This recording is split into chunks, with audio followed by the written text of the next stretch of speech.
अस्सलाम वालेकुम। Programme replay के साथ मैं हूं आपका होस्ट इमरान सिद्दीक। और पाकिस्तान क्रिकेट बोर्ड में एक मरतबा फिर हलचल मच गई है और chairman management committee Zaka Ashraf, उनकी कुर्सी जो है एक मरतबा फिर हिलने लगी है, क्योंकि वजारत बैनुल-सूबाई राब्ता ने एक मरतबा फिर इजलास बुला लिया है उनकी मुस्तकबिल के फ़ैसला करने के लिए, क्योंकि 2.5 माह हो चुके हैं और उनको इलेक्शन का टास्क दिया गया था पाकिस्तान क्रिकेट बोर्ड में, जो अभी तक नहीं हो सके हैं इलेक्शन। तो अब क्या होगा उनके मुस्तकबिल, ये तो वक्त ही बताएगा। लेकिन लगता यूँ ही है कि इंतख़ाबात आम इंतख़ाबात के बाद ही होंगे, क्योंकि अगर आज इंतख़ाबात हो जाते हैं तो फिर कोई पार्टी इलेक्शन जीतती है तो फिर वो अपना चेयरमैन लाएगी, इसलिए इंतख़ाबात जो है वो ताख़ीर का भी शिकार होते हुए हमें नज़र आ रहे हैं। रिप्ले हेडलाइंस देखते हैं सबसे पहले, फिर आखिर प्रोग्राम में गेस्ट का तारुफ कराएंगे और गुफ्तगू शुरू करेंगे।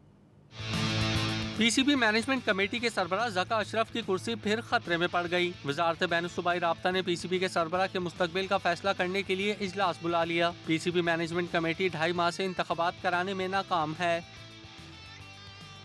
एशिया कप में नाकिस कारकर्दगी के बावजूद साबिक गैर मुल्की क्रिकेटर्स पाकिस्तान को वर्ल्ड कप सेमीफाइनल के लिए फेवरेट करार दे रहे हैं। ऑस्ट्रेलिया के साबिक क्रिकेटर एडम गिलक्रिस्ट कहते हैं पाकिस्तान, भारत, ऑस्ट्रेलिया और इंग्लैंड वर्ल्ड कप का सेमीफाइनल खेलेंगे।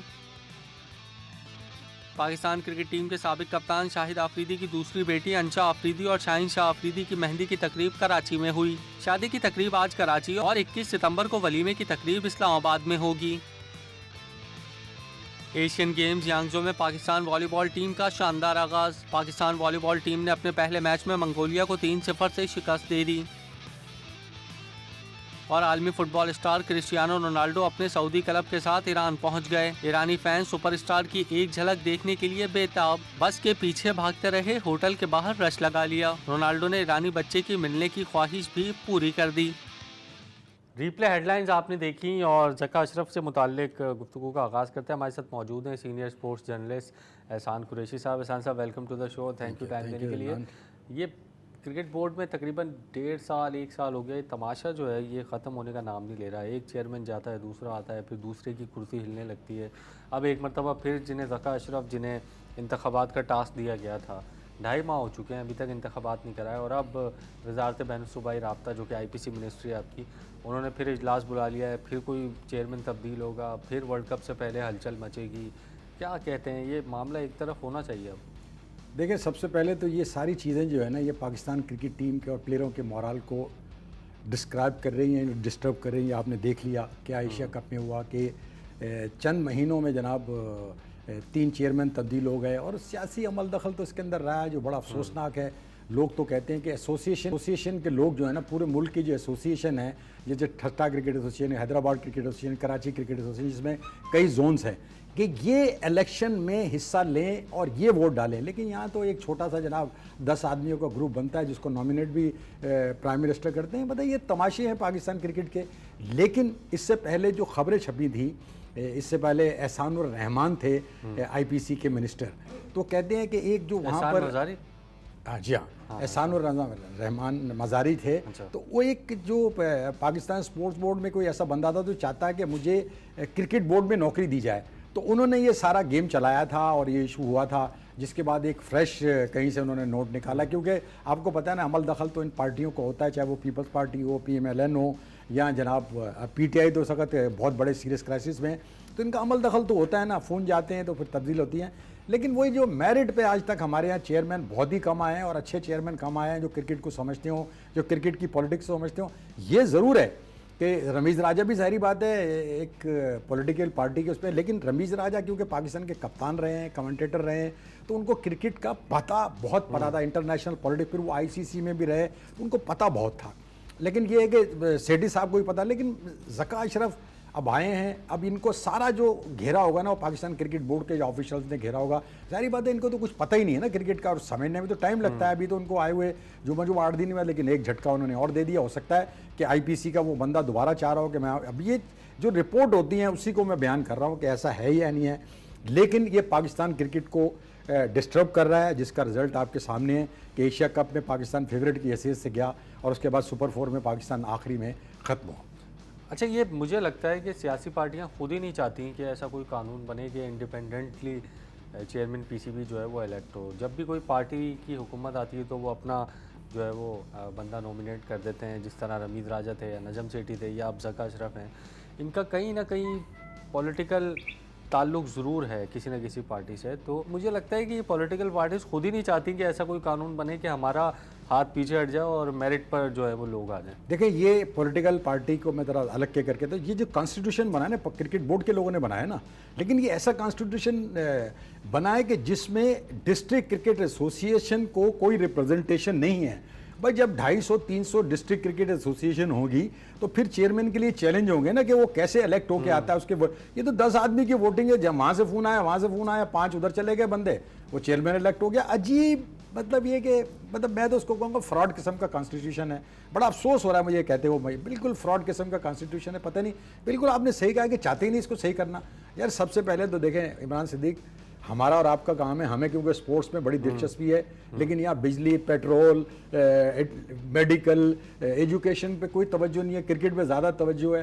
तो हम तो इस पे क्रिकेट पे ही ज़्यादा बात करते हैं, लेकिन मुल्क को जब तक ठीक नहीं होगा तो सारी चीज़ें इंटरलिंक्ड हैं। मुल्क जब ठीक होगा, वज़ीर आज़म सही होगा, कंट्रोल सही होगा, तो स्पोर्ट्स भी ठीक होगा। एक ज़माने में हमारा स्पोर्ट्स कहाँ होता था, क्रिकेट के अलावा तो कोई खेल नज़र ही नहीं आता। चलो ठीक है, जो स्नूकर में किसी ने परफॉर्म कर दिया, या अरशद नदीम पैदा हो गया कोई, या कोई हमारा रेसलर पैदा हो गया, तो ये सारी चीज़ें जो है ना, सारा डिक्लाइन हमारे स्पोर्ट्स का हो रहा है। क्रिकेट जिस पे फेवरेट टीम थी हमारी, आप अंदाज़ा लगाएं, हम भी ये समझ रहे कि यार हमारी वो जो मिडिल ऑर्डर ट्रबल है ख़त्म हो गया है। वो जनाब जब बाबर आजम आपका नहीं परफॉर्म करता तो टीम ही बैठ जाती है। मैं आपको बता रहा हूँ कि अगर बाबर आजम में वर्ल्ड कप में नहीं किया तो यही होगा हशर टीम का जो अब हुआ है। लेकिन वही बात है, एक जुमला उस पर कहना चाहता हूँ कि हमारी टीम जब बहुत ही पस्तियों में चली जाती है तो वहाँ से निकल के आती है। अब आती है नहीं आती, लेकिन निकलती है। वो कैसे निकलती है, लेकिन 9 मैचेज़ हैं इमरान सिद्दीक, बहुत टफ टूर्नामेंट है वर्ल्ड कप का। बिल्कुल, वर्ल्ड कप का बहुत टफ टूर्नामेंट है। वर्ल्ड कप और एशिया कप पर भी हम बात करेंगे। पाकिस्तान की टीम सुपर 4 राउंड में आखिरी नंबर पर आई।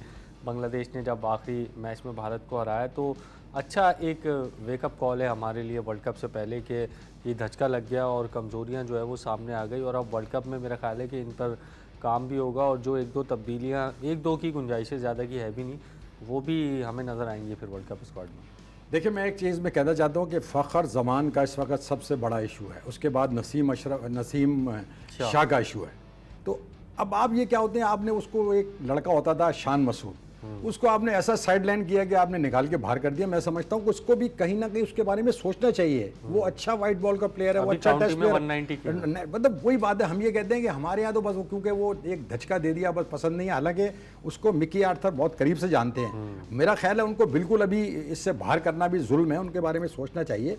और देखिए, अब्दुल्ला शफीक ने ठीक है किए रन्स, अच्छी बात है, लेकिन जो इमाम की फॉर्म भी वैसे नहीं चल रही। उन्होंने अच्छी बैक टू बैक 50 किए थे अफगानिस्तान के खिलाफ, लेकिन यहाँ तो 9 मैच हैं, आपने हर मैच में परफॉर्म करना है। और वो टीमें कोई वो नहीं होंगी, ये वर्ल्ड कप की टीमें जो पूरी टीमें पूरी तैयारी के साथ आ रही हैं, और जो इस वक्त दुनिया की परफॉर्मेंसेस चल रही हैं, चाहे साउथ अफ्रीका हो, चाहे वो इंग्लैंड हो, चाहे वो न्यूजीलैंड हो, चाहे वो इंडिया हो, यानी सारी टीमें, इवन कि बांग्लादेश ने इंडिया को जब हरा दिया तो कुछ भी हो सकता है ना, उन्होंने भी हराया, ठीक है, वो टाइटल नहीं जीत सके।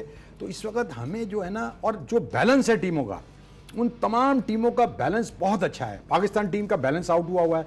देखिए, पाकिस्तान का स्पिनर शादाब खान नहीं परफॉर्म कर रहा, उसामा को आप चांस नहीं दे रहे, मोहम्मद नवाज की जनाब चल नहीं रही, तो 2 विकेटें यार 300 रन दे के दोनों ने ली हैं, तो क्या ये परफॉर्मेंस है। अब आप सोच रहे हैं अबरार आते ही कोई क्या मतलब है कि कोई वो क़यामत ढा देगा। देखिए, अबरार के लिए भी वो रेड बॉल का प्लेयर है, बहुत मुश्किल क्रिकेट है, कोई आसान क्रिकेट नहीं है, लेकिन उम्मीदों के पहाड़ तो हम पुल तो बना ही लेते हैं ना कि हमारा बहुत अच्छा, हमारी दुआ है कि अच्छा करे, लेकिन दुआओं से ज़्यादा दवा से काम होता है। ये कोई जहाद तो है नहीं कि हम इस पर दुआएं भी करें, लोग तो करते हैं, भारत लोगों की अपनी सोच है, लेकिन ये स्पोर्ट्स है, और स्पोर्ट्स को हमें स्पोर्ट्स समझ के इसके बारे में सोचना चाहिए। हमारी टीम को परफॉर्म करना है। हमारे देखिए बैटर्स पे सबसे बड़ी जिम्मेदारी जो है वो बाबर आजम पे है, वो कप्तान है, उनका पूरी दुनिया में नाम है, फिर रिजवान है, फिर फ़ख्र है, फिर इमाम है, फिर अभी इफ्तिखार, आजकल इफ्तिखार तो अच्छा परफॉर्म कर रहे हैं, उन्होंने अच्छा किया, इसके अलावा सलमान आ गए। लेकिन ये वर्ल्ड कप इतना कोई मामूली टूर्नामेंट नहीं है, ये तो फिर भी एशिया कप को अगर आप दोनों को कंपेयर करें तो आप भी इमरान सिद्दीक जानते हैं कि कितनी लेवल की टीमें हैं। ये तो 5 टीमें थी, अब आ रही हैं मजीद, 5 में से 3 ही अच्छी थी, बाकी अब आ रही हैं। ये जो टीमें आ रही हैं, वर्ल्ड चैंपियन इंग्लैंड, उसके बाद रनर्स अप न्यूजीलैंड, उसके बाद साउथ अफ्रीका, जिसको कि चोकर कहते हैं। इस दफा तो वो चोकर मुझे कह रहा है कि सबको ना चोक कर दे। जिस तरह की वो क्रिकेट खेल रहे हैं, उनकी टीम चल रही है, उनकी बॉलिंग भी चल रही है, बैटिंग भी चल रही है, और सबसे बड़ी बात है कि जितने इंग्लैंड, ऑस्ट्रेलिया, न्यूजीलैंड के प्लेयर हैं ये सारे आईपीएल में खेलते हैं। बिल्कुल, ये world cup they are very good for the, they know the condition of India very well. World cup के हवाले से हम जो है वो गुफ्तगू जारी रखेंगे। प्रोग्राम में वक्त हुए ब्रेक का, ब्रेक के बाद वापस आकर पाकिस्तान की परफॉर्मेंस और वर्ल्ड कप में क्या उम्मीदें हम रख सकते हैं, इस पर बात करेंगे। प्रोग्राम रिप्ले में एक मरतबा फिर खुश आमदीद। और एशिया कप के बाद कप्तान की भी बहुत बात हुई, बाबर आजम पर भी काफ़ी तनकीद हुई और कुछ खबरें भी आई कि नायब कप्तान जो है पाकिस्तान टीम का वो भी तब्दील होगा। शाहीन शाह अफरीदी से उनकी कोई हीटेड आर्गूमेंट की कोई खबरें भी सामने आई, लेकिन तमाम तर जो चीज़ें हैं वो लग रहा है कि शायद डिनाई कर दी गई हैं पाकिस्तान क्रिकेट बोर्ड की जानिब से भी। और अब से कुछ देर पहले शाहीन शाह अफरीदी ने ट्वीट किया है जिसमें बाबर आजम के साथ उन्होंने अपनी तस्वीर लगाई है और कैप्शन में फैमिली उन्होंने लिखा है। तो मेरा ख्याल है कि तमाम चीज़ें उन्होंने डिनाई कर दी हैं। और कप्तान के हवाले से जैसा मैंने आपको कहा, काफ़ी बातें हुई। मिसबाह-उल हक क्रिकेट कमेटी के जो हेड हैं इस पाकिस्तान क्रिकेट बोर्ड की, वो आजकल कराची में मौजूद हैं। कल उन्होंने मीडिया से बात की, बाबर आजम से मुताल्लिक क्या कहा वो सुनते हैं और फिर आके प्रोग्राम में गुफ्तगू करेंगे। कप्तान तो एक था ना, 228 रन तो सिर्फ कप्तान ने तो नहीं खेलना था, ये तो आपकी एज ए टीम फेलियर है ना। और ये क्रिकेट में हो जाता है ऐसी चीज़ें। Obviously we have to just look back. हमने अपनी पूरी एक जो प्लानिंग है, पूरी परफॉर्मेंस है, उसको रिव्यू करना और देखना कि आगे वर्ल्ड कप में हमने क्या करना है। ये मेरा ख्याल में कोई ठीक चीज़ नहीं है कि किसी एक बंदे को टारगेट कर लो। ऑब्वियसली आपके 10 और प्लेयर भी खेल रहे हैं। बिल्कुल, मिसबाह-उल हक की गुफ्तगू आपने सुनी। साहब साहब, ठीक है, टूर्नामेंट में हमारी परफॉर्मेंस इतनी अच्छी नहीं रही, कैप्टनसी पर भी डिबेट हो सकती है कि शायद कुछ फैसले ऐसे हुए जो कि बेहतर हो सकते थे। ये हम नहीं, एज ए क्रिकेटर बहुत सारे लोगों ने बात की है, वसीम अकरम हो, चाहे वो तनवीर हमारे साथ बैठते हैं वो हों, क्रिकेटर्स ने भी काफ़ी तनकीद की उनकी कैप्टनसी पे। लेकिन अब उनको 4 साल हो गए हैं कैप्टन बने हुए। 2019 में सरफराज को हटाया गया था, सितंबर में मुझे याद है, और उनको कप्तान बनाया गया था। मेरे ख्याल है कि अब गलतियों का मार्जिन कम होना चाहिए और आपकी कैप्टनसी जो है वो अब ऊपर जानी चाहिए। नहीं, मेरा ख्याल है कैप्टनसी में अभी भी बहुत से फ्लॉज हैं और सबसे बड़ा जो फ्लॉज है जो आप हारे इंडिया के ख़िलाफ़, वो टॉस जीत के जो आपने बॉलिंग उनको बॉलिंग की, वो आपने बहुत बड़ा गलत फैसला किया। कि देखिए, पाकिस्तान ने इंडिया के खिलाफ 2 मैच खेले, दोनों में बॉलिंग की। आपकी बॉलिंग जो है इंडिया के सामने ज़्यादा एक्सपोज हुई। आपकी बैटिंग तो आपने की नहीं क्योंकि आपको प्रैक्टिस से मिल जाती। लेकिन वही बात है कि ये डिसीजन, बाज़ औक़ात ये बहुत छोटी छोटी बातें लगती हैं लेकिन ये बाद में बहुत बड़ी बातें बन जाती हैं। लेकिन बाबर आजम की कप्तानी में अभी वो चीज़ नज़र नहीं आई। एक जो जब वो प्रेशर में आते हैं, सिचुएशन जब प्रेशर में आती है तो उस वक्त आपको परफॉर्म करना होता है, टीम को भी लीड करना होता है। आपके खिलाफ पार्टनरशिप कल गई, आपकी विकेट नहीं मिल रही, तो ये सारी चीज़ें अभी मेरा ख्याल है कि वो कप्तानी का वो स्टैंडर्ड जो हमारे यहाँ माजी में कायम रहा, जिस तरह के हमारे कप्तान आए, वो इसमें बहुत अभी पीछे है। एक तो वो प्रेस कॉन्फ्रेंस में भी जो सवाल जवाब होते हैं उसमें भी सवाल उनसे कोई गंदुम गोरो जवाब चना, तो उनको ज़ाहिर बात है अंग्रेज़ी बोलनी पड़ती है। लेकिन ये है कि मसले हैं वो, no doubt he is Pakistan best batter, लेकिन बेस्ट बैटर वही है कि जब आपको टाइटल जितवा के आए, हमने बड़ी उम्मीदें लगाई थी, चलो आदमी पाकिस्तान फाइनल भी आ जाता तो हमारा दिल को तसल्ली हो जाती कि पाकिस्तान मुकाबला कर रहा है इंडिया से। लेकिन वही बात है कि पाकिस्तान चौथे नंबर पर फिनिश करे और वो टीम जो फेवरेट, हम मेज़बान भी थे, फेवरेट भी थे, नंबर 1 रैंकिंग में, मतलब नंबर भी हम, एक तो हम ये जो हमारे रोने होते हैं ना आइडिया में, भाई देखें मैं आपको बताऊं, आप आईसीसी रैंकिंग में नंबर 1 हो या नंबर 4 हो, अगर आप टाइटल जीतते हैं तो आप बड़ी टीम है, आप वर्ल्ड कप जीतते हैं तो बड़ी टीम है, आप कोई 4 नेशन टूर्नामेंट जीतते हैं तो आप बड़ी टीम है, या वर्ल्ड कप जीतते हैं, ये आईसीसी की रैंकिंग में ऊपर हो जाना, इसी में खुशियां मनाना, और वो आपकी रैंकिंग ऊपर नीचे होती रही है। जो वहाँ के रिजल्ट आए, साउथ अफ्रीका ने ऑस्ट्रेलिया को हरा दिया, वरना ऑस्ट्रेलिया ऊपर होता, किसी और पे डिपेंडेंट तो इसके मेरी नज़र में जो अहमियत है ना वो है कि आप मुल्क के लिए पाकिस्तान का सब जिलाली परचम जो है वो अहमदाबाद में लहराए या जनाब वो कोलंबो में लहराए, उसकी अहमियत है। ये जी हम ओडीआई में 1 है और हमारा तो बाबर नंबर 1 बैटर है, हमारा बॉलर तो नंबर 1 है, हमारे स्पीड स्टार इतने हैं, वो मैं बैटरी पे कहूँगा। हमारी दुनिया में जो जितने भी कमेंटेटर हैं ना, ये इनकी बातें मुझे बाज़ औक़ात बड़ी अजीबोगरीब लगती हैं कि पाकिस्तान के पास बैटरी और फास्ट बॉलर है। अब बताएं, वो हमारी बैटरी सारी फेल हुई है। एहसानुल्लाह भी अनफिट हैं, नसीम शाह भी अनफिट हैं, शाहीन शाह का पता नहीं चलता कि कब वो हो जाए, उनके ऊपर इतना प्रेशर आ चुका है, इतना ज़्यादा वो ओवरलोडेड, हारिस ओवरलोडेड हैं। मतलब ये प्लेयरों को आप कोई दूसरों को चांस दें, कोई बेंच वालों को भी खिलाएं। हर मैच में जीतने के मतलब कि हार ना जाए तो आप पूरी स्ट्रेंथ से जाते हैं भाई। आप जब ये बायलैटरल सीरीज होती है, ये छोटा टूर्नामेंट होता है, उसमें आप नए लड़कों को आजमाते हैं। ओसामा मीर को जनाब आपने बिठा के पूरी रखा, अफगानिस्तान की सीरीज खिला दी उनको। लोग बताओ क्या कहते हैं, सोशल मीडिया आप भी बहुत फॉलो करते अच्छा, हैं। एलपीएल में नसीम शाह मतलब इंजरी हुई थी उनको, स्केयर था इंजरी का, और उनको वहाँ भी खिलाया गया, और फिर सोने पे सुहागा उनको खिलाया गया अफगानिस्तान के खिलाफ सीरीज में भी। देखिए ना, आप टेस्ट सीरीज पहले आप खेले श्रीलंका के खिलाफ, उसके बाद आपने खेली एलपीएल, उसके बाद आपने अफगानिस्तान, तो आपने अंदाजा लगाया ना कि आपने अपनी बेंच को चांस ही नहीं दिया ना, डरते हैं हारने से। भाई ये क्या है भैया, बायलैटरल सीरीज में अगर ऊपर नीचे हो जाता है लोग इतना माइंड नहीं करते। असल बात होती है एशिया कप या वर्ल्ड कप, तो वही हुआ कि वो ब्रेकडाउन उसका होना था। इंडिया ने अभी वर्ल्ड कप से पहले अपने अहम खिलाड़ी बिठा दिए ऑस्ट्रेलिया के खिलाफ। देखिए ये कितना बड़ा है। मैं आपको एक मिसाल दूंगा कि नसीम शाह ने जैसी बॉलिंग की थी इंडिया के खिलाफ, उसमें उनको 6 विकेटें मिलनी चाहिए, वही विकेट ही नहीं मिली। और यही बॉलिंग की मोहम्मद सिराज ने, इसी तरह की उन्होंने बॉलिंग की, उनको 6 विकेटें मिल गई, 1 ओवर में 4 कर दिए। तो ये बाज़ औक़ात किस्मत का भी खेल होता है। वो किस्मत का खेल था, उन्होंने बहुत अच्छी बॉलिंग की, लेकिन उसके बाद वो पाकिस्तान टीम से ही बाहर हो गए, वर्ल्ड कप से बाहर हो गए। पाकिस्तान के लिए बहुत बड़ा झटका है। पाकिस्तान का ये ट्रायो जो था ना फास्ट बॉलिंग का, बड़ा पावरफुल था, लेकिन आपने इनको प्रॉपरली यूज़ नहीं किया, आपने इनको रेस्ट नहीं दिया, आप उनको बस दौड़ाते रहे। भाई मैराथन वाला भी जब इतनी लंबी रेस करता है तो उसके बाद वो भी 6 हफ्ते या 1 हफ्ते या 10 दिन आराम करता है। तो आप आराम दे ही नहीं रहे, तो उसका नतीजा ये निकला कि पाकिस्तान के लिए बड़े मसाइल पैदा हो गए क्रिकेट वर्ल्ड कप से पहले। चलें, कप्तानी से बात शुरू हुई थी, चली गई और गई। अब क्योंकि Babar Azam 2 world cup T20 के उसमें कप्तानी कर चुके हैं, 2 एशिया कप में कप्तानी कर चुके हैं, अब ये 5वां इवेंट होगा उनका। मतलब पाकिस्तान में आपने भी बहुत सारी कवर की है क्रिकेट, इतना चांस मिलता नहीं है किसी को कि किसी को 5-5 साल कप्तान बना के रखा हुआ है। पाकिस्तान में आपको पता है 2-2.5 साल में कप्तान चेंज हो जाता है। देखें अब 5 साल तकरीबन उनको हो जाएंगे 2023 के अख्ताम पे। मेरा ख्याल है कि ये वर्ल्ड कप जो है डिफ़ाइन कर देगा कि बाबर आजम आइंदा कप्तान रहेंगे या फिर चेंज करना पड़ेगा। नंबर 1 ये क्यों रहे कप्तान, मैं आपको बता सकता हूँ। एक तो आप T20 वर्ल्ड कप का फाइनल खेले, एक सेमीफाइनल खेले, तो हमारे यहाँ तो ये होता है ना, हमारे यहाँ ये परफॉर्म कर दिया, उन्होंने कहा जी कप्तान को बड़ा क्रेडिट है, उसको रमीज़ राजा ने भी बड़ा क्रेडिट किया, ठीक है जी आप फाइनल में खेले। लेकिन ये जो 50 ओवर्स की क्रिकेट है, ये ऑल टुगेदर डिफरेंट क्रिकेट है। 50 ओवर्स में, 20 ओवर्स में तो थोड़ा बहुत फ्लूक चल जाता है, क्योंकि उसमें बैट्समैन ने चलाने होते हैं, मार कुटाई उसमें बहुत ज़्यादा होती है, पावर प्ले होता है उसमें, आपकी किस्मत चल जाए, आपके बल्ले चल जाएं तो आपके रन हो जाते हैं। लेकिन ये है 50 ओवर की क्रिकेट जिसमें 300 बॉलें खेलना, उसमें 120, इसमें 300 बॉलें। इसमें पाकिस्तान ठीक है जनाब, पाकिस्तान ने नंबर 1 रैंकिंग हासिल की, लेकिन पाकिस्तान को इसमें कंसिस्टेंसी दिखानी होगी तीनों शोबों में, बैटिंग, बॉलिंग, फील्डिंग और इसके साथ साथ फिटनेस में। अगर आपका फिटनेस का प्रॉब्लम रहा और आपके फिटनेस जो आपके फिजियोथेरापिस्ट हैं, जो आपके ट्रेनर हैं, उन्होंने अपना रोल प्ले नहीं किया, या आपके डॉक्टर से रोल वही प्ले जो अभी हम ब्रेक में बात कर रहे थे कि 11 वन सकते हैं, 13 भी हो सकते हैं, और कितने ओवर हुए 13, अगर वनडे के 1300 ओवर हो गए, 50 ओवर बैटिंग के, 50 ओवर जो है वो फील्डिंग के। अगर हम फाइनल खेलते हैं, सेमीफाइनल हुए तो 12, क्योंकि इसमें 2 वार्म अप मैचेस भी शामिल हैं, 2 राउंड के मैचेस भी शामिल हैं। तो ये फिटनेस है, ये सारी चीज़ें हैं।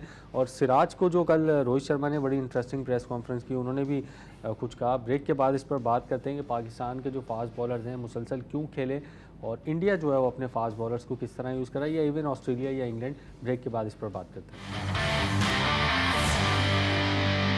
प्रोग्राम रिप्ले में एक मरतबा फिर खुश आमदीद। और ब्रेक से पहले हम बात कर रहे थे कि पाकिस्तान ने अपने फास्ट बॉलर्स को शायद उस तरह से यूज़ नहीं किया जितना दुनिया जो है वो काफ़ी मोहतात अंदाज में अपने फास्ट बॉलर्स को यूज़ कर रही है। चाहे आप इंडिया को लें, ऑस्ट्रेलिया को लें, इंग्लैंड को लें, रोटेशन की पॉलिसी है, लेकिन हमारे यहाँ शायद उतनी अच्छी सूटेबल हमारे पास रिप्लेसमेंट्स भी शायद इतनी नहीं है कि हम शायद रिप्लेस कर सकें। रोहित शर्मा जब प्रेस कॉन्फ्रेंस कर रहे थे फाइनल के बाद, तो सहाफ़ी ने उनसे पूछा कि आपने 7 ओवर सिराज से करवाए, अगर आप ये 8-9 ओवर्स कराते तो शायद उनकी विकेटों की तादाद 7, 8 या 9 भी हो सकती थी। तो उन्होंने कहा कि ट्रेनर का मैसेज आया था कि इनको अब स्टॉप करें, वरना वर्ल्ड कप आ गई, कोई इंजरी ना हो जाए। तो ये थिंकिंग, ये ड्रेसिंग रूम से मैसेजेस हमारे यहाँ क्यों नहीं आते? प्लेयर जो है वो लिम्प कर रहा हो, लंगड़ा रहा हो, जो भी कर रहा हो, लेकिन हम ओवर्स भी पूरे करा रहे हैं, फील्डिंग भी करा रहे हैं उनसे। तो एहसान साहब, बिल्कुल थोड़ा सा हमने भी बेहतियाती तो की है, जिसकी वजह से भुगत रहे हैं। इसमें कोई शक ही नहीं है बेहतियाती, लेकिन हमें ये नहीं पता चलता है कि इस टीम को चला कौन रहा है। इसको मिकी आर्थर चला रहे हैं, टीम डायरेक्टर, इसको ग्रैंड ब्रैंडबर्न चला रहा है, हाँ। इसको ज़का अशरफ साहब चला कौन रहा है, ये हमें आज तक नहीं समझ आया। अगर हमें समझ आया तो हम कहेंगे हाँ हमारे पास भी आपका ट्रेनर है, आपके पास तमाम लोग हैं जो तमाम कोचिंग स्टाफ इसका अफ्रीका से ताल्लुक़ है, तो वो मौजूद हैं और ख़ुद मॉर्कन मौजूद हैं। उनकी एडवाइस होनी चाहिए कि भाई हमारे ये फास्ट बॉलर जो हैं इंजरी का शिकार हो रहे हैं। अब हमने इनको असल में वर्कलोड जो है ना वो हमने मैनेज ही किया। उनको वर्कलोड आपको मैनेज करना चाहिए था। एक तरफ हम कहते हैं हमारे पास बैटरी ऑफ फास्ट बॉलर है, दूसरी तरफ कहते हैं दुनिया के तेज़ तरीन बॉलर हैं, दूसरी अब ये हमारे लिए मुसीबत पड़ी है वर्ल्ड कप से पहले कि आप किसको लें और किसको ना लें। मतलब बहुत से फास्ट बॉलर हैं, लेकिन वही बात है ना कि हैंडलिंग बिल्कुल गलत है। आपने उनको बेंच स्ट्रेंथ भी आपकी जो है वो अनफिट है, तो फिर आप कैसे जो आपके मेन फास्ट बॉलर बॉलिंग करा के मर गए। वो जैसे हमने अभी जिक्र किया, टेस्ट सीरीज़ पहले खेली उन्होंने श्रीलंका, फिर प्रीमियर लीग खेली, फिर अफगानिस्तान सीरीज खेली, फिर एशिया का ब्रेक तो आपने दिया ही नहीं उनको। तो आपको रोटेशन के साथ लीग्स अलग हैं, अच्छा नहीं सारे साल खेली उन्होंने। देखो इमरान, जिसमें डर का जो खौफ का है ना एलिमेंट, कि आप नए लड़कों को नहीं याद आते, आप हारिस रऊफ, नसीम शाह और शाहिन शाह पे डिपेंड कर रहे हैं। जब आपके पास वहाँ मौजूद थे फास्ट बॉलर, जो भी है उसको आप डालें ना, उसको जब फेंकेंगे तालाब में तो उसका पता चलेगा ना उसको तैरना आता है नहीं आता, कितना उसकी फिटनेस है। तो ये जो चीज़ें हैं ना, ये मैनेजमेंट जो है ना, ये बड़े सवालात होते हैं। और ये बात वसीम जूनियर साथ घूम रहे हैं, लेकिन वो 7-8 मैच के बाद उनका कोई एक मैच आ जाता है तो वो भी घबराए हुए होते हैं कि यार मुझे इसी मैच में करना है जो भी करना है। तो थोड़ा सा आपको रेगुलर कंसिस्टेंट चांसेस मिलेंगे तो ही बॉलर जो है परफॉर्म। जैसे हारिस रऊफ हैं, स्टार्टिंग में जो आए थे उनकी इकोनॉमी हायर साइड पे थी, विकेटें उनको नहीं मिलती थी, लेकिन आपने उनको कंटिन्यू खिलाते गए, आज वो आपके मेन एसेट हैं। वही बात है कि अब ये दुआ कर सकते हैं कि इनकी फिटनेस कायम रहे वर्ल्ड कप में। और जैसे हमने जिक्र किया कि आपने 1300 ओवर्स जो है वो आपने फील्डिंग और बैटिंग बॉलिंग करनी है, तो आपका फिटनेस लेवल क्या होना चाहिए। और ये कोई एक 2-2 3 दिन का गैप है, कोई मजाक क्रिकेट नहीं है, ट्रैवलिंग भी है। और सबसे बड़ी बात है ट्रैवलिंग है, और इसमें आपको बड़ी जान मारनी पड़ेगी। जाहिर बात है अगर आपने जान नहीं पारी तो कौम यहाँ बैठी है ना, फिर सोशल मीडिया बैठा है, फिर वो आपके बाजे बजा देता है। और आपकी पूरी टीम ये इंडिया में खेली नहीं है, सब वो नया तजर्बा एक। देखिए कंडीशन तो हमारी सब कॉन्टिनेंट की मिलती जुलती हैं। देखिए आप कुछ भी गए, श्रीलंका, इंडिया, पाकिस्तान, बांग्लादेश, तो आपको पता है वहाँ। हाँ देखिए वो चीज़ें सारी हैं, लेकिन आपको ये जो प्रोफेशनल होते हैं इनके लिए ये बातें हम करेंगे। जनाब ऑस्ट्रेलिया जा रहे हैं, जनाब वहाँ तो फास्ट विकेटें होती हैं, इंग्लैंड जा रहे हैं तो वहाँ तो स्विंग होती है, न्यूजीलैंड। वो भाई ये प्रोफेशनल क्रिकेटर हैं, इनको तमाम कंडीशन को, तमाम चैलेंजेस को बर्दाश्त करना है, अपनी फिटनेस को कायम करना है, अपनी मुस्तकबिल मिजाजी को कायम करना है, अपनी बैटिंग को, अपनी बॉलिंग को आपने परफॉर्म करना है। ठीक है एक आध बुरा दिन आ जाता है, एक दिन बैड बॉलिंग हो जाती है, 4 बैड ओवर होती हैं, लेकिन आपने कंसिस्टेंसी दिखानी है। और आपका नज़र आना चाहिए कि आप में वतन परस्ती मौजूद है, आप वतन के लिए खेल रहे हैं। और लोग जो अब ये होता है ना कि पैसे के लिए खेलते हैं, जनाब फ्रेंचाइज क्रिकेट हो गई, ये इस तरह की चीज़ें चलती रहती हैं ना। देखिए आवाम जो है ना, देखिए आवाम ही, पाकिस्तान की आवाम ही इनको आसमानों पे चढ़ाती है। और फिर उनका हक भी है कि वो अच्छा नहीं खेले, उनकी उम्मीदों को पूरा ना करें। ठीक है अगर हमारी टीम आज फाइनल में आ जाती तो कोई कुछ कहता, हाँ यार आगे कोई बात नहीं, नंबर 2 तो रही हमारी टीम, अच्छा पाकिस्तान खेली। अब 228 रन से इंडिया से आप हार जाएं, आपकी ना बैटिंग चले, ना आपकी बॉलिंग चले, ना आपकी फील्डिंग चले, तो फिर क्या आप क्या कहेंगे उसको कि हम नंबर 1, जैसे आप खुद फरमा रहे हैं कि जनाब ICC की नंबर 1 रखेंगे। भाई परफॉर्म करना है आपने मैदान में जाके अपना बेस्ट देना है। और ये लड़के आप हारो जीतो कुछ भी करो, परफॉर्मेंस आनी चाहिए नज़र। और लोगों की नज़रें इतनी तेज़ है, बड़े बड़े एक्सपर्ट छोड़ें अब आप। एक गांव का आदमी भी क्रिकेट वो बहुत समझता है, दिन रात वो देखता है और उसको पता है कि क्या हो रहा है पाकिस्तान क्रिकेट में। और जो अंदर की बातें होती है ना, जो हमें वो लोग ऐसे ही अंदाज़ा लगा लेते हैं क्या हो रहा है अंदर टीम में, कि जनाब वो लड़ाई हो गई। और इंडिया के मैच में जब हारते हैं ना, तो ये स्टोरियाँ आज से नहीं, हम 40 साल पहले जब जर्नलिज्म में आए थे जब भी यही होता था, और आज 40 साल के बाद भी वही है कि जब इंडिया से आप हार जाओगे और ऐसा हारोगे तो ज़्यादा बातें होंगी कि लड़ाइयाँ भी हुई। वर्स्ट एवर डिफीट, मतलब ये हज़म नहीं हो रही अभी तक हमसे। इसको कैसे कम बैक करेगी पाकिस्तान की टीम, कैसे कम बैक करेगी जो हम आगे जाके हारे। और जिस तरह हमारी परफॉर्मेंस रही वो बड़ी अफसोसनाक है, लेकिन उम्मीदों के भरल उम्मीद पर दुनिया कायम है। चेंजेस की हम जो बात कर रहे थे, अब बहुत सारे लोग अबरार का नाम ले रहे हैं। अबरार मेरे ख्याल है वाइट बॉल में उनका इतना अच्छा रिकॉर्ड नहीं है जितना अच्छा रेड बॉल में। मैं उनके लिस्ट मैचेस भी देख रहा था और T20 मैचेस भी, तो ज़्यादा कामयाब वो रेड बॉल क्रिकेट में है। तो अगर वो आ भी जाते हैं, मेरा ख्याल है अबरार के बजाय, चलें अबरार को भी ले लें आप, अगर आपने स्पिन डिपार्टमेंट अपना मजबूत करना है। लेकिन आपका इंडिया में जो वर्ल्ड कप हो रहा है या श्रीलंका में एशिया कप हो रहा है, आपके पास कोई ना कोई स्पिन कंसल्टेंट तो होना चाहिए जो स्पिनर्स के लिए जो बताए उनको, जिसने वहाँ खेला हुआ हो, जिसने चेन्नई, बेंगलोर, दिल्ली, हैदराबाद में मैचेस खेले वो पता हो विकेट कैसा बिहेव कर सकती है, इंडिया में कैसा बिहेव। तो ज़रूरी है वर्ल्ड कप के लिए। जिस तरह इंग्लैंड, ऑस्ट्रेलिया, पाकिस्तान के चीफ कोच रहे थे ना, तो उन्होंने भी तो कुछ सिखा के गए होंगे ना। एक ज़माने में सिर्फ इंतखाब आलम टीम के चलाते थे, वो कोच भी होते थे, मैनेजर भी होते थे, और कोई मसाइल नहीं होते थे। अब मसाइल ही मसाइल हैं, क्योंकि मॉडर्न वर्ल्ड है, मॉडर्न सोचें हैं, दुनिया ने अडॉप्ट किया है, वेस्ट ने अडॉप्ट किया, तो आपने भी किया, ऑस्ट्रेलिया ने, न्यूजीलैंड ने, तो ये सारी चीज़ें हैं। लेकिन वही बात है, जब आपका रिजल्ट आएगा ना तो सारी चीज़ें छुप जाएंगी। और हम बाज़ औक़ात ये था, जब हम जीतते हैं ना, उस वक्त जो हमारी बुराइयाँ होती हैं उनको कारपोरेट के अंदर डाल देते हैं। अगर आप जीत के अपनी बुराइयों को या आपकी खामियों को उस पर नज़र डालें और उस पर थोड़ा सा बेहतरी करें, तो मेरा ख्याल है आज जो हमारा हाल है ये ना हो। हम जीत के आते हैं तो सब कुछ भूल जाते हैं। जीत में भी आपको बहुत सी चीज़ें आप सबक सीख सकते हैं, हार में तो आपको सब नज़र ही आता है, वो तो पूरी दुनिया को पता चल जाता है। तो यही मसले हैं ना, कि हमारी क्रिकेट ऐसे ही रोलर कोस्टर चलती रही है पूरी ज़िंदगी। आप पूरी हिस्ट्री उठा के देख लें, 1975 से लेके वर्ल्ड कप से, और आज 2023 आ रहा है। 1975 में क्या हुआ था, 1979 में क्या हुआ था, 1983 में क्या हुआ था, हमें सब याद है। हम भी बैठ के रोते थे जब पाकिस्तान टीम हारती थी। लेकिन उसके बाद जब आप मैच्योर हो जाते हैं तो फिर अगर आप रोने लग जाएंगे तो फिर काम नहीं होगा लैपटॉप पे बैठ के। तो अफसोस होता था, दुख होता था। और जब जीतता है तो ज़्यादा आदमी लफ्ज़ लिखता है, और जब हारती है टीम तो आपको भी ज़ाहिर बात है एक इफेक्ट तो होता है ना। आपका ताल्लुक़ इस सब जिलाली परचम से है, पाकिस्तान से है, पाकिस्तान से आपकी मोहब्बत है, उसी ने आपको तरक्की दी, उसी ने मुकाम दिया। तो ये प्लेयरों को भी ये सोचना चाहिए कि आवाम की जो आवाज़ है उसको सुने, उनकी बाज़ औक़ात उनकी सख्त बातों को भी बर्दाश्त करें, क्योंकि ये आवाम आपको आसमानों पे भी चढ़ाती है, आपकी इज़्ज़त भी करती है, आपको देखने के लिए तरसती है, आपसे ऑटोग्राफ लेने के लिए तरसती है। तो आप उनकी उम्मीदों को कोशिश करें कि काफ़ी हद तक लाएं, लड़ें और उसको भर लाएं, और लोग ताकि आपको ये जो आपका मुकाम है वो आपका कायम रहे, और आपकी इज़्ज़त भी कायम रहे, और मुल्क का मुकाम जो है वो सब जिलाली परचम ऊपर जाए। बिल्कुल यही उम्मीद हमारी भी है कि भारत में पाकिस्तान का परचम जो है वो सरबुलंद हो। प्रोग्राम में वक्त हुआ एक ब्रेक का, ब्रेक के बाद आप वापस आकर गुफ्तगू जारी रखेंगे। प्रोग्राम में एक मरतबा फिर खुशामदीद। और पाकिस्तान क्रिकेट टीम जब भी फेवरेट का टैग लेकर किसी इवेंट में जाती है तो परफॉर्मेंस आप सबके सामने होती है, लेकिन जब भी पाकिस्तान टीम ने गिरे हुए किसी इवेंट में शिरकत की है तो उसकी परफॉर्मेंस बहुत अच्छी होती है। और एशिया कप में हम गिरे हैं, परफॉर्मेंस अच्छी नहीं रही, लेकिन इसके बावजूद जो क्रिकेट एक्सपर्ट्स हैं, जो साबिक क्रिकेटर्स हैं, वो पाकिस्तान को अब भी सेमीफाइनल में की फेवरेट टीमों में शुमार करते हैं। एडम गिलक्रिस्ट जो कि ऑस्ट्रेलिया के साबिक बैट्समैन हैं, उन्होंने पाकिस्तान इंडिया के हवाले से क्या कहा वो सुनते हैं और फिर प्रोग्राम में गुफ्तगू जारी रखेंगे। or T20, but there's a sort of group of teams that are all going to be a chance. I think India will be buoyant after the Asia Cup. I mean, that was a dominant performance there in that final, and obviously getting the better of the fierce rivals of Pakistan, and so I think India and Pakistan could feature in the semi-finals. I think Australia and England, another two teams that are. Australia will learn a lot from their efforts in South Africa. When they come to India, they've got the 3 games before the World Cup against India, so they'll have a bit more of a full-strength squad there. बिल्कुल Adam Gilchrist की बात आपने सुनी। और पाकिस्तान किसी भी event में शिरकत करे उसको सेमीफाइनल में तो एक्सपर्ट्स जो हैं वो ज़रूर शामिल करते हैं, क्योंकि अनप्रेडिक्टेबल टीम है, कहीं से भी वापसी कर लेती है या कहीं से भी अच्छी पोजीशन से डायरेक्ट नीचे की तरफ आ जाती है। तो मुझे लगता है कि इंडिया में हमारी परफॉर्मेंस अच्छी रही है, पहले भी माजी में भी अच्छी रही है।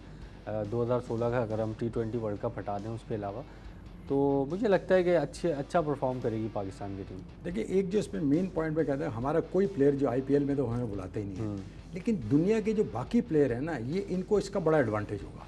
कम से कम इस वक्त 40 से 50 प्लेयर ऐसे हैं सिवाय वेस्ट इंडीज़ के जो वहाँ के आके IPL खेलते हैं। और उसके अलावा जो उनके ऑस्ट्रेलिया, न्यूजीलैंड, मुख्तलिफ ममालिक के कोचिंग स्टाफ है ना, वो ज़ाहिरी बात है अपनी टीम को इन्फॉर्मेशन तो देंगे ना। देखिए, एक टीम जो है जाके रेगुलर खेलती है साल थे। हमने तो 2016 में खेला था T20 वर्ल्ड कप, इससे पहले हमने 2011 का वर्ल्ड कप का सेमीफाइनल में खेला था। मेरा ख्याल है कि ये जो ऑस्ट्रेलिया, न्यूजीलैंड, इंग्लैंड के जो प्लेयर हैं या दीगर प्लेयर जो IPL में खेलते हैं, इनकी नॉलेज इंडिया के बारे में हमसे भी ज़्यादा है। तो ये आप इसको ये मत लें कि वो कुछ भी नहीं उनको पता, बहुत ज़्यादा पता है उनको। वो बहुत साइंटिफिक लाइन से खेलते हैं। आप देखें ना, उनके कई लोग जो हैं, रिकी पॉन्टिंग हो गए या गिलक्रिस्ट हो गए यार, और दर्जनों प्लेयर हैं जो जाके वो कोचिंग स्टाफ में है। कोई क्या बना हुआ है, कोई असिस्टेंट कोच है, कोई बॉलिंग कोच है, कोई बैटिंग कोच है, कोई कंसल्टेंट है। तो वो सारी टीमों को इन्फॉर्मेशन तो देंगे ना, बताएंगे ना। तो वो जो एक्सपीरियंस है वो पाकिस्तान के पास उसकी कमी है। पाकिस्तान तो IPL में नहीं खेलता, लेकिन कंडीशन मिलती जुलती हैं इंडिया और पाकिस्तान की, तो वो उसको पाकिस्तान का बेनिफिट। लेकिन एक प्लेयर जाके खेल चुका है, एक टीम वहाँ जाके खेल चुकी है। अब ऑस्ट्रेलिया की टीम जो है वो इंडिया के खिलाफ वनडे सीरीज़ का आगाज़ करेगी, तो वो उनके लिए कितना ज़बरदस्त होगा कि वो वर्ल्ड कप से पहले जनाब एंटर होंगे और उनको सब पता चल जाएगा, और सब उनको पता ही ऑलरेडी। तो ये भी सवाल नहीं, आपने अपनी परफॉर्मेंस को रेज करना है, आपने मुस्तकिल मिजाजी दिखानी है। देखिए असल में कंसिस्टेंसी होती है कि आपकी बॉलिंग एक मशीन होती है ना, batting machine, bowling machine, fielding machine, fitness machine, ये चारों मशीनें अगर सही चलेंगी तो पाकिस्तान अच्छा खेल सकेगा। वरना आपकी कहीं फिटनेस मशीन ख़राब हो गई तो फिर आपको मसले आ जाएंगे, आपके पास फिर वो होगा नहीं, बेंच स्ट्रेंथ पे आपके पास ताकतवर बॉलर नहीं होगा। आप अबरार का कह रहे हैं, अबरार पहली बार बेचारा जाएगा वहाँ, पता नहीं क्या होगा, इतना प्रेशर में ना आ जाए। अभी तो कंफर्म भी नहीं है कि जाएंगे नहीं जाएंगे। हाँ, वो तो अभी मतलब बातें तो बहुत चल रही हैं। अंदरूनी खाना क्या सोच रहे हैं इंजमामुल हक, जो पाकिस्तान क्रिकेट के डॉन हैं, चीफ सेलेक्टर हैं, माजी में भी रहे हैं। अब देखते हैं क्या वो किसको सेलेक्ट करते हैं। मिकी आर्थर से उनकी पहले भी बड़ी 2019 के वर्ल्ड कप में भी, जब तक वो इंग्लैंड में थे ना, आपको मैं याद दहानी करा दूं, वर्ल्ड कप 2019 का में गए थे, जब तक वो वहाँ तक मौजूद थे टीम हार रही थी। जैसे ही वो आए ना तो सरफराज, हाँ इंजमा, और जैसे निकले तो सरफराज की टीम एकदम खड़ी हो गई। अगर आपको याद हो, 3-4 मैचों में थे पाकिस्तान, वेस्ट इंडीज से भी हार गया था, इंडिया से भी हार गया था, श्रीलंका से वॉश आउट। ये इंटरफेरेंस जो है ना, बहुत से लोग कहते हैं इंटरफेरेंस, इनकी इंटरफेरेंस बिल्कुल नहीं होनी चाहिए। अपनी टीम सेलेक्ट करें और इनका काम फारिग। उसके बाद जो टीम मैनेजमेंट है या कप्तान है, और कप्तान को फ्री हैंड दें, उसको थोड़ा सा उसका मोराल भी हाई करें, उसका आईक्यू भी ज़रा हाई करें, क्योंकि जो मैनेजमेंट होती है उसका बड़ा रोल होता है। वो आप अपने बच्चों को पालते हैं ना अच्छे स्कूलों में, अच्छे पढ़ाते हैं, इंग्लिश मीडियम में पढ़ाते हैं, इसके बाद जो तो वो उनका आईक्यू उतना ही अच्छा है, तो अपना आईक्यू बढ़ाना चाहिए। बाबर आजम को, बाबर आजम नो डाउट पाकिस्तान का जो है आइकॉनिक बैट्समैन है, दुनिया का आइकॉनिक बैट्समैन है।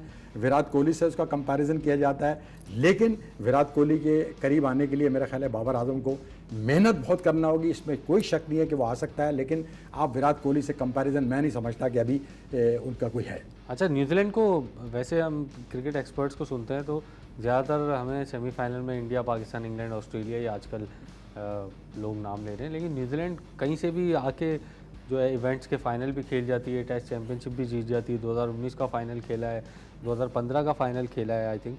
तो मेरा ख्याल है वो लोग कहीं ना कहीं से आ जाते हैं, बस एक फिनिशिंग लाइन बोर नहीं कर पा रहे हैं वो।